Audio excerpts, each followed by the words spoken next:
Hey everybody, Roger Levin here with your Practice Production Pearl of the Week. You may have heard the term procedural time studies, which is not my main goal in this pearl, but I'm going to tell you quickly, every 3 years you need to do procedural time studies. You time your procedures 10 times, you get a composite average, and you build a new schedule. And you almost always pick up time. But that's not my main message today.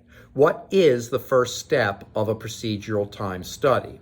People say get a stopwatch, identify what we're going to, the time study services we're going to look at. No, the first step is delegation. What do you mean delegation, Roger? What does that mean?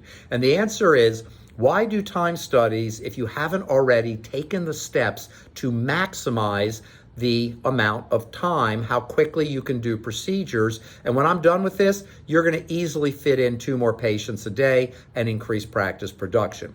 Because here's what I mean. Start by asking, what can I delegate to my clinical assistants? Look at regulations. What are they not doing that they're legally allowed to do? And then begin to train them to do it. You've got to train them, you've got to teach them the result you want, and you've got to mentor them. It's worth 6 months of doing this to save time, because when you delegate to them and then, here's the point, do the procedural time studies, you're going to pick up even more time. And don't ever forget that simply saving 10 minutes an hour in a practice, and we do this all the time, gives you an extra 2 months a year. 2 months a year of doctor production time, or 6 years for every 36 years in practice.